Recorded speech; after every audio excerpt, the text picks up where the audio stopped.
बिस्मिल्लाहिर्रहमानिर्रहीम। अस्सलाम वालेकुम। आज का हमारा टॉपिक है न्यूक्लिक एसिड और आप देख रहे हैं मेरा YouTube channel session NMD cat. कल हमने डिस्कस किया था लिपिड्स के बारे में और आज हम डिस्कस करेंगे न्यूक्लिक एसिड के बारे में और उसकी डिफरेंट डिफरेंट काइंड्स के बारे में। चलिए बढ़ते हैं आगे। न्यूक्लिक एसिड जो होता है हमारे यहाँ वो न्यूक्लियोटाइड से मिलकर बनता है।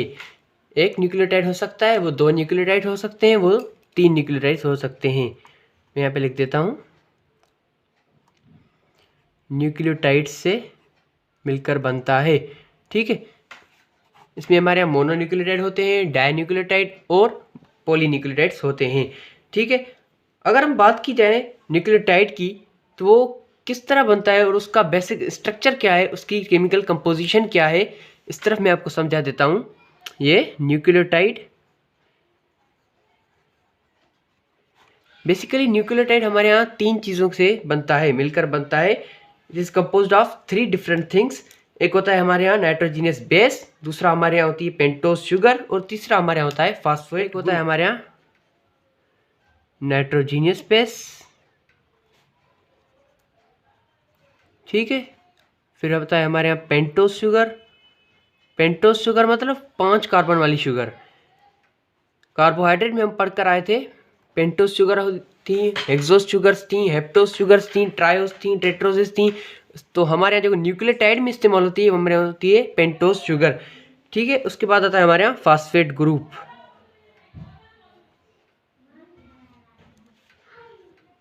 Phosphate group. अच्छा, नाइट्रोजीनियस बेस हम किसको कहते हैं? आपने देखा होगा डीएनए और आरएनए में आपने कहीं ना कहीं पढ़ा होगा, हमारे जो यूज़ होते हैं एडेनिन, ग्वानिन, साइटोसिन, थायमिन और यूरासिल, ये 5 स्ट्रक्चर्स हमारे यहाँ यूज़ होते हैं। उन्हीं को हम कहते हैं नाइट्रोजीनियस बेसिस। शॉर्ट फॉर्म में लिख देता हूँ मैं यहाँ पे, adenine, guanine, cytosine, thymine, uracil. अच्छा, एक होता है हमारे यहाँ डीएनए, एक होता है हमारे यहाँ आरएनए। ये तीन जो स्ट्रक्चर है हमारे यहाँ एडेनिन, ग्वानिन, साइटोसिन, ये दोनों में होंगे, डीएनए में भी होंगे, आरएनए में भी होंगे। अच्छा, डिफरेंस कहाँ पे आता है हमारे यहाँ इसमें? ये थायमीन जो होता है हमारे यहाँ डीएनए में होता है और जो हमारा यूरासिल होता है वो हमारा होता है आरएनए में। क्लियर बात? ठीक है, अब बारी आती है हमारे यहाँ पेंटोज शुगर की। जो हमारे पेंटोज शुगर होती है, आपने पढ़ा भी था कार्बोहाइड्रेट्स में, उसे हम कहते हैं राइबोज शुगर्स। उसमें हमारे यहाँ जो बेस्ट एग्जांपल था पेंटोज शुगर का वो था राइबोज शुगर का। ये देखें, राइबोज शुगर। ठीक है, और इसी राइबोज शुगर, अच्छा मैं इसका फार्मूला लिखा बता दूं पहले। ये देखें C5H10O5 मीन्स 5 कार्बन वाला। अब इसमें से एक ऑक्सीजन निकाल दें, अब क्या बचेगा हमारे यहाँ C5H10O4। उसे हम क्या कहेंगे? Deoxy ribose sugar. Means deoxy means एक ऑक्सीजन उसमें से हमने हटा दिया। ये भी हमारे यहाँ यूज होता है डीऑक्सी राइबोज शुगर। ठीक है, इसका फार्मूला क्या बनेगा? C5H10O4। हो गई बात क्लियर? अच्छा, हमारा फास्फेट ग्रुप हम किसे कहते हैं? सिंपल है, PO4 जो हमारे अटैच हुआ होता है न्यूक्लियोटाइड में वो हमारे कहलाता है फास्फेट ग्रुप। अब इसकी हम स्ट्रक्चर ड्रा करें अगर, तो शुरुआत करते हैं। पहले हमारे यहाँ बीच में होता है पेंटोज शुगर का। पेंटोज शुगर मैंने बताया 5 कार्बन वाली शुगर। ठीक है, ये हमारे हो गई 1 2 3 4 5, हो गई 5 कार्बन।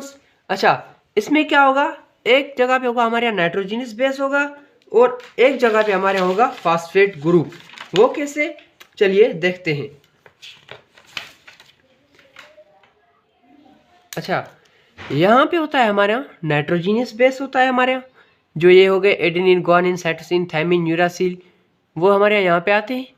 और जो पेंटोज शुगर में हमारे यहाँ जो फास्फेट ग्रुप होता है वो यहाँ पे, ये देखें, ये जो कार्बन नंबर 5 है यहाँ पे अटैचमेंट हुआ होता है। ये अगर लिख दें फास्फेट ग्रुप जो हमारे यहाँ होता है ये 5 नंबर कार्बन पे होता है। अच्छा, ये था हमारा बेसिक स्ट्रक्चर एक न्यूक्लियोटाइड का।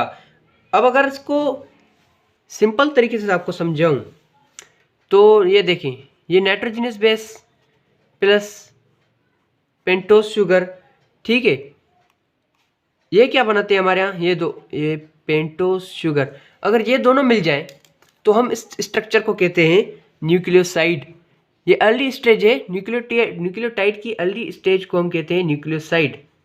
पहले हमारे यहाँ बनता है न्यूक्लियोसाइड, और फिर उस न्यूक्लियोसाइड में जो हमारे यहाँ जब फास्फेट ग्रुप लग जाए तो उसे हम कहते हैं न्यूक्लियोटाइड। ये देखें, अब ये न्यूक्लियोसाइड हो गया, मैं यहाँ पे लिख देता हूँ nucleoside plus phosphate group PO4, ठीक है। ये हमारे कहाँ बनाएगा, न्यूक्लियोटाइड, ठीक है। अब इसकी फुल जो हमारे स्ट्रक्चर क्या बनेगी न्यूक्लियोटाइड की, ये देखिए, एक तरफ से होगा हमारे नाइट्रोजनियस बेस, ठीक है, बीच में होता है हमारे यहाँ ribose sugar means pentose sugar, ठीक है। उसके बाद अगर आता है हमारे यहाँ फास्फेट ग्रुप PO4, ये जो होता है हमारे यहाँ कंप्लीट जो हमारे न्यूक्लियोटाइड कहलाता है, ठीक है। उसके बाद बारी आती है कि हमारे यहाँ न्यूक्लियोटाइड किस किस्म के होते हैं। एक होता है हमारे यहाँ मोनोन्यूक्लियोटाइड, एक होता है हमारे यहाँ डाइन्यूक्लियोटाइड, और एक होता है हमारे यहाँ पॉलीन्यूक्लियोटाइड। तो बात करते हैं मोनोन्यूक्लियोटाइड की पहले,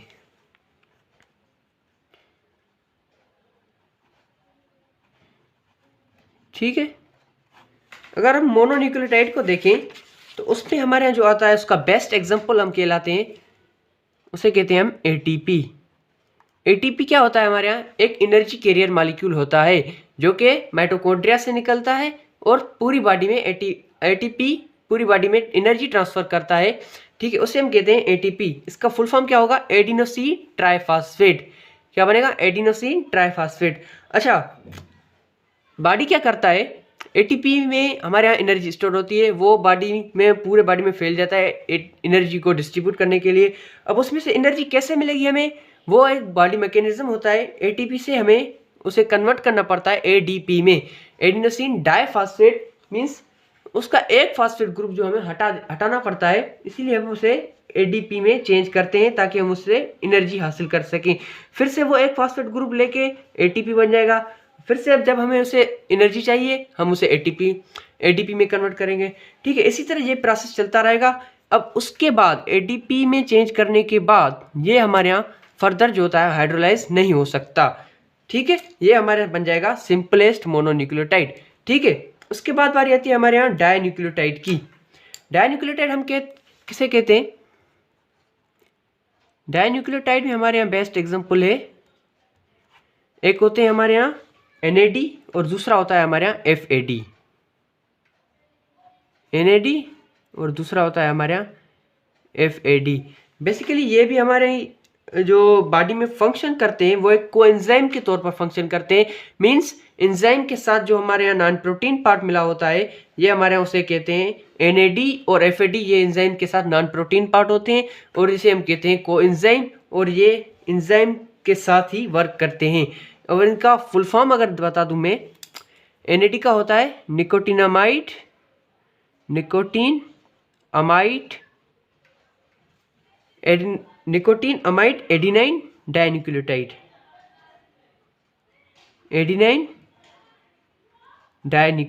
अच्छा नाम से ही पता चलता है हमें ये एक डाइन्यूक्लियोटाइड है। FAD की अगर बात की जाए तो वो हमारा कहलाता है फेल्विन अमाइड एडिनाइन डाइन्यूक्लियोटाइड। अच्छा ठीक है, ये होता है हमारे यहाँ फेल्विन अमाइड एडिनाइन डाइन्यूक्लियोटाइड। आगे बात समझ में। अच्छा, उसके बाद अगर हम बात करें पॉलीन्यूक्लियोटाइड की, जो हमारे सबसे ज़्यादा फेमस है, जिसकी वजह से हम न्यूक्लिक एसिड को स्ट्रक्चर करते हैं। अच्छा, न्यूक्लिक एसिड को नाम किस वजह से पड़ा, क्योंकि ये हमारे न्यूक्लियस में मौजूद होता है, हमारा जेनेटिक मटेरियल कैरी करता है, हेरिडिटरी मटेरियल कैरी करता है, हम उसे न्यूक्लिक एसिड कहते हैं उसी वजह से, क्योंकि ये न्यूक्लियस में ही मौजूद होता है। ठीक है, अब उसका जो हमारे यहाँ मेन पार्ट होता है न्यूक्लिक एसिड का, उसे हम कहते हैं पॉलीन्यूक्लियोटाइड। ठीक है, समझिए बात को, पॉलीन्यूक्लियोटाइड हम किसे कहते हैं। बेसिकली पॉलीन्यूक्लियोटाइड में जो हमारे बेस्ट एग्जांपल्स हैं, आपने ज़रूर उसका नाम सुना होगा। एक होता है हमारे यहाँ RNA और दूसरा होता है हमारे यहाँ DNA। ठीक है, एक होता है हमारा DNA और एक होता है हमारे यहाँ RNA। अच्छा, DNA का full form deoxy ribo nucleic acid. Deoxyribose हमने क्यों इस्तेमाल किया? क्योंकि आप देखें पेंटोज शुगर जो हमने इस्तेमाल किया था वो एक था राइबोज शुगर था, एक था डीऑक्सीराइबोज शुगर। यहाँ पे हमने डीएनए में हमने डीऑक्सीराइबोज शुगर इस्तेमाल किया है, और हम जो आरएनए में इस्तेमाल की है हमने राइबोज शुगर की है, जिसमें 5 कार्बन है और 5 ऑक्सीजन है। इसमें 5 कार्बन है लेकिन 4 ऑक्सीजन है। इसकी हम क्लासिफिकेशन करते हैं डीएनए और आरएनए में हमारे यहाँ क्या फ़र्क होता है। जो डीएनए होता है हमारे यहाँ, एक होता है हमारे यहाँ DNA double standard. Double standard किस तरफ? आपने डीएनए का स्ट्रक्चर देखा होगा, हेलिकल स्ट्रक्चर होता है, ठीक है। ये हमारे होता है डबल स्टैंडर्ड, मीन्स इसमें 2 स्ट्रैंड्स होंगी हमारे यहाँ। ये डीएनए का स्ट्रक्चर होता है बेसिकली दिखने में जो हमें लगता है, ठीक है। उसमें जो हमारे यहाँ नाइट्रोजीनियस बेसिस मौजूद होती हैं, एक होती है एडेनिन, ग्वानिन, साइटोसिन और थायमीन। और जो डीएनए होता है हमारे यहाँ उसकी प्रेजेंट उसकी जो एग्जिस्टेंस होती है, मौजूदगी हमारे यहाँ होता है न्यूक्लियस में होता है, माइटोकॉन्ड्रिया में होता है, क्लोरोप्लास्ट में होता है, ठीक है। उसके बाद जो उसका मेन फंक्शन हमारे यहाँ होता है डीएनए का कैरी जेनेटिक मटेरियल। जो हमारे यहाँ पेरेंट्स ऑफ स्प्रिंग्स हमारे यहाँ जो जेनेटिक है हेरिडिटरी कैरेक्टर्स जो हमारे यहाँ ट्रांसफ़र होते हैं वो हमारे यहाँ डीएनए ही करवाता है। डीएनए में मौजूद हमारे यहाँ क्रोमोसोम्स में पूरी हमारी जेनेटिक इन्फॉर्मेशन होती है, वही हमारे यहाँ जेनेटिक मटेरियल कैरी करते हैं। अच्छा, उसके बाद आता है आरएनए। आरएनए हमारे होता है ये ऐसे सिंगल स्टैंडर्ड, ठीक है। उसके बाद उसमें नाइट्रोजीनियस बेसिस होती हैं एडेनिन, ग्वानिन, साइटोसिन और यूरासिल। मेन डिफरेंस हमारे क्या हो गया? थायमीन और यूरासिल का। और ये हमारे न्यूक्लियस में भी मौजूद हो सकता है और साइटोप्लाज्म में भी मौजूद हो सकता है। उसमें के बाद उसका जो मेन फंक्शन होता है आरएनए का सिंथेसिस ऑफ प्रोटीन। आपने देखा होगा साइटोप्लाज्म में एंडोप्लाज्मिक रेटिकुलम में जो हमारे यहाँ 2 किस्म होते हैं एंडोप्लाज्मिक रेटिकुलम के, स्मूथ एंडोप्लाज्मिक रेटिकुलम और रफ एंडोप्लाज्मिक रेटिकुलम। जो हमारे रफ एंडोप्लाज्मिक रेटिकुलम है उसके साथ जो हमारे यहाँ दाने दाने अटैच होते हैं वो हमारे यहाँ आरएनए के दाने होते हैं, उसी हम कहते हैं राइबोसोम्स, जो बेसिकली आरएनए से ही मिलकर बनते हैं, उसी को हम कहते हैं प्रोटीन फैक्ट्री। हमारे यहाँ आरएनए भी प्रोटीन बनाने में ही फंक्शन करता है, काम आता है। बेसिक बॉन्ड होता है 2 न्यूक्लियोटाइड से मिलने से बनता है। जो एक न्यूक्लियोटाइड और एक न्यूक्लियोटाइड अगर मिलकर बनाएंगे तो उसमें मिलकर कोई स्ट्रक्चर बनाएंगे तो उनके बीच में जो हमारे यहाँ बॉन्ड बनेगा वो से हम कहते हैं फास्फोडाइस्टर बॉन्ड, ठीक है। ये बात यहाँ पे क्लियर हो गई। जो फास्फोडाइस्टर बॉन्ड होता है वो 2 न्यूक्लियोटाइड से मिलने से बनता है। उसमें जो कार्बन नंबर 3 है और कार्बन नंबर 5 उस बॉन्ड में कॉर्पोरेट करती है। कार्बन नंबर 3 और कार्बन नंबर 5 दूसरे न्यूक्लियोटाइड की कार्बन नंबर 3 और कार्बन नंबर 5 से बॉन्ड बनाएगी, उसे हम कहते हैं फास्फोडाइस्टर बॉन्ड। इसी वजह से हमारे यहाँ जो पॉलीन्यूक्लियोटाइड्स मिलकर बनते हैं, और अगर 2 की बात की जाए तो हमारे यहाँ डाइन्यूक्लियोटाइड बनता है, और सिंपलेस्ट हमारे यहाँ होता है मोनोन्यूक्लियोटाइड, ठीक है। तो उम्मीद करता हूँ आज को अपना लेक्चर पसंद आया होगा। अगर पसंद आया तो लाइक, शेयर और सब्सक्राइब ज़रूर कर दीजिएगा। तब तक के लिए अल्लाह हाफिज़।